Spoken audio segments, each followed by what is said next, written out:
ọba jíjẹ ìsìnkú oníṣẹ̀ṣe o torí èyí gbọ́ràn fẹ́ pọ̀ àtàwọn ọba kan tí ò gbọ́n ẹ mọ̀ ẹjú hàn nígbà tó mọ̀ pé ìṣẹ̀ṣe kí ni wọ́n á jọba fún ipò ọba kì í ṣe fún oníṣẹ̀ṣe o ipò olórí ìlú ni tó sọ Òṣùgbó àti gbogbo ẹgbẹ́ òkùnkùn bẹ́ẹ̀ bẹ́ẹ̀ tó wà káàkiri nílẹ̀ Yorùbá àti Fẹ́mi àti Lẹ́sà ni ìwà criminal act ni òfin Nàìjíríà criminal law Nàìjíríà ò fààyè gba ẹgbẹ́ òkùnkùn ẹ̀yin oníṣẹ̀ṣe gbogbo ìwà tá a máa ń wù tá a kóra wa jọ tá a sọ wípé ọba kan ti kú ọ̀sẹ̀ ní Iléṣà láìpẹ́ odidi ọ̀sẹ̀ kan ẹ̀mọ́ jáde o àti ọjà pa ìwà tí ò bá òfin mu illegality ni kò sí tó jẹ́ culture and tradition tó bá ti tako òfin o wọ́n sọ fún yín ni o ẹ̀yin ìran Yorùbá ẹ̀yin ìran aládé ẹ̀yin tẹ ojú òfin mọ́lẹ̀ in the name of culture àwọn tó jọba yín àwọn tó kàwé ní yín bí àwọn Wọlé Ṣóyínká ó yẹ kí wọ́n ẹ̀rọ láti ní gbogbo àwọn kìnìún máa ṣe gbé òkùnkùn gbogbo ẹ̀yin Òṣùgbó yẹn nínú òfin Nàìjíríà ìwà ọ̀daràn ni òun lábẹ́ bẹ́ẹ̀ ni kẹ́ ẹ gbé egun jáde kí wọ́n máa na àwọn èèyàn kí obìnrin mọ́ lè jáde kò kí ṣe pé kò bá ọpọlọ mu nìkan kò bá òfin mu gbogbo àwọn agbófinró rẹ̀ ń sọ̀tọ̀ fún yín àwọn gọ́ọ̀mẹ̀ntì náà ń sọ̀tọ̀ fún yín ta ló ń jọba gbogbo ọmọ ìdílé ọba tó bá kàn òun ló ń jọba ìbáà jẹ́ mùsùlùmí ìbáà jẹ́ oníṣẹ̀ṣe ìbáà jẹ́ kìrìsìtẹ́nì ìbáà má lẹ́sìn ó qualify láti jọba ẹgbọ́ ẹ̀yin wo lẹ sọ wípé ọba Síkírù Káyọ̀dé Adétọ̀nà Àwùjalẹ̀ tí wọ́n jáde láyé ẹ̀yin wo lẹ sọ wípé bàbá ò wàjà kí bàbá kú ẹ̀yin wo lẹ sọ bẹ́ẹ̀ kí lẹ rí ṣé wàjà rí sẹ́yìn wàjà rí àbẹ́dẹ́hùn rí ẹsẹ̀ ẹ̀fà yín wo ló sọ bẹ́ẹ̀ ló sọ wípé ẹnìkan wàjà o ẹnìkan lọ́rùn ẹsẹ̀ ẹ̀fà yín wo ló sọ bẹ́ẹ̀ ẹ̀yin tẹ́ ẹ jẹ́ abẹnugan àwọn oníṣẹ̀ṣe ẹ̀yin lè máa ń kílùmù pé ń rẹpísẹ́ǹtì àwọn àwa Yorùbá ẹ máa sọ̀rọ̀ pẹ̀lú ọpọlọ ipò ọba nílẹ̀ Yorùbá ta ni ó lè jọba nílẹ̀ Yorùbá àwọn olólọ́ba nílẹ̀ Yorùbá kí ló ń ṣe àkóso kí ló ń rẹgúlétì ọba jíjẹ nílẹ̀ Yorùbá ìbéèrè méjì nìyẹn tẹ́ bá fẹ́ dáhùn ìbéèrè yẹn ẹ ní ọjọ́ dáhùn ẹ ẹ̀kọ́ wisdom ẹ̀kọ́ ìmọ̀ lẹ fi dáhùn ẹ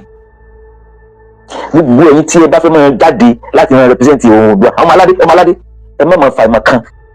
rẹpísẹ́ǹtì Yorùbá o torí pé o ti ní àwọn àfọ̀ṣẹ kan gbàgbọ́ ológun mọ ìyẹn ò gbé ẹ jáde láti wá máa rẹpísẹ́ǹtì Yorùbá o ẹ má ń bàárà sí ìran Yorùbá o ẹ ń bàárà sí ìran Yorùbá àwọn èèyàn rò pé ìran Yorùbá ìran nuisance ni ìran Yorùbá ni ẹ gbogbo ẹ̀yin tẹ́ rẹpísẹ́ǹtì ìran Yorùbá yẹn ẹni tó lọ́ba ẹni tó lè jọba nílẹ̀ Yorùbá tẹ́ ẹ bá fẹ́ mọ̀ òfin ló máa sọ fún yín òfin ẹ gbọ́ kì í sáfà o òfin nǹkan tó pè lọ́ba bọ́sẹ̀ ń jọba òfin olówó regulate tẹ́ bá mọ̀ kí wàá lòfin yẹn chief law àti chieftaincy declaration òfin tó regulate nìyẹn kí ló ń jẹ́ fa kí ló ń jẹ́ Òṣùgbó òfin tó regulate nìyẹn òfin yẹn láyà dáhùn béèrè yẹn wípé ta ló ń jọba gbogbo ọmọ ìdílé ọba tó bá kàn òun ló ń jọba ìbáà jẹ́ mùsùlùmí ìbáà jẹ́ oníṣẹ̀ṣe ìbáà jẹ́ kìrìsìtẹ́nì ìbáà má lẹ́sìn ó qualify láti jọba ẹjọ́ bó ṣe rí ọba jíjẹ ìsìnkú oníṣẹ̀ṣe o torí èyí gbọ́ràn fẹ́ pọ̀ àtàwọn ọba kan tí ò gbọ́n ẹ máa ju hàn pé nígbà tó mọ̀ pé ìṣẹ̀ṣe kí ni wọ́n á jọba fún ipò ọba kò í ṣe fún oníṣẹ̀ṣe o ipò olórí ìlú ni appointment tí gọ́ọ̀mẹ̀ntì dẹ̀ máa ń ṣe ni gọ́ọ̀mẹ̀ntì ló máa ń yàn gọ́ọ̀mẹ̀ntì ló máa ń coordinate ẹ̀ àmọ́ àwọn ìgbésẹ̀ kan tó wà nínú àṣà ti wà documented sínú òfin kì í ṣe pé oníṣẹ̀ṣe o ẹ mọ àwọn oyè tẹ́ ń jẹ nínú ìṣẹ̀ṣe mọ lóríṣiríṣi o ọba oyè ìlú ni olórí ìlú ni tó jẹ́ pé ó wà connected ó dẹ̀ wà recognized by law kí wàá ní bọ́ọ̀lù náà ṣe yan ọba tẹ́ bá fẹ́ mọ bọ́ ṣe yan ọba kì í ṣe pé mọ̀ ẹgbẹ́ hàn tẹ́ mọ̀ ṣàṣe ẹ lọ wo chief law kí ni chief law kí ló sọ kí ni chieftaincy declaration ìlú yẹn kí ló sọ nígbà tó ń yọba nìyẹn àṣà ẹgbẹ́ ní sọ kí lẹ́mọ̀ tó ń dásà bẹ́ẹ̀ sọ máa ń yọba ojú wípé gọ́fúnà gangan ló láṣẹ lórí kó láṣẹ yọba ló láṣẹ lórí tàlàyàn gọ́fúnà gọ́fúnà wà gbéṣẹ́ rẹ̀ fún ministry of local government chieftaincy affairs ẹgbẹ́ ọ̀gá yí pariwo káàkiri dẹ̀kan lọ́jọ́ hàn ministry of local government chieftaincy affairs yóò gbé rán local government níṣẹ́ àwọn ni wọ́n fi wá coordinate ẹ̀yin orílẹ̀ house o ẹ̀yin afọbajẹ o ìgbà ni ká fi pàdé sí o kẹ́ẹ̀yin ọba wọ́n lè gbé fọ́ọ̀mù jáde gbogbo yẹn paparazzi ni afọbajẹ ní mọ́ píìkì ọba tó bá wù yín tó bá wá wà àwọn afọbajẹ wọn láwọn wá falọ wọ́n lè wá falọ ó bá wọn gan wọ́n lè lọ sí wọn láwọn wá yẹpẹ ẹni tó lè tẹ yẹpẹ lọ àwọn onímọ̀ afọbajẹ wọn ní píìkì ọba píìkì àwọn tó bá show interest bẹ́ẹ̀ ń jọba ní àwọn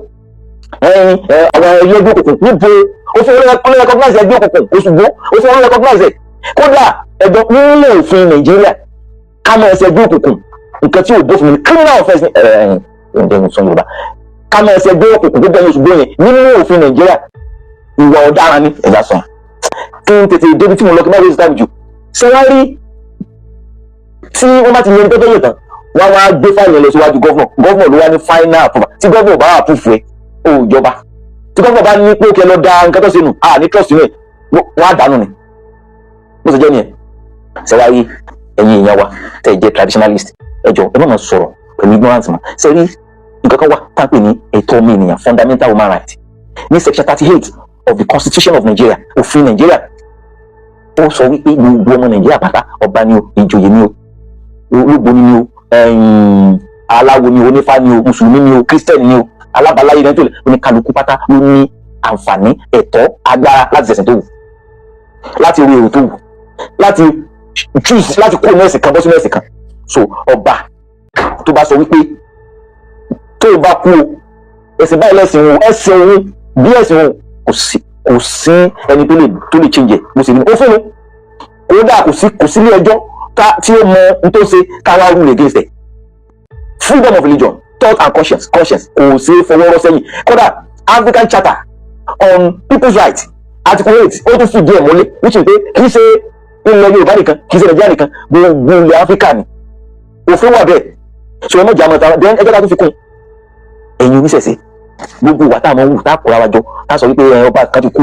ọ̀sẹ̀ nílé ṣàlàyé odidi ọ̀sẹ̀ kan ẹ má jáde o àti ọjà pa ìwà tí ò bá òfin illegality ni kò sí tó jẹ́ culture and tradition tó bá ti tako òfin o wọ́n yóò sọ fún yín ní o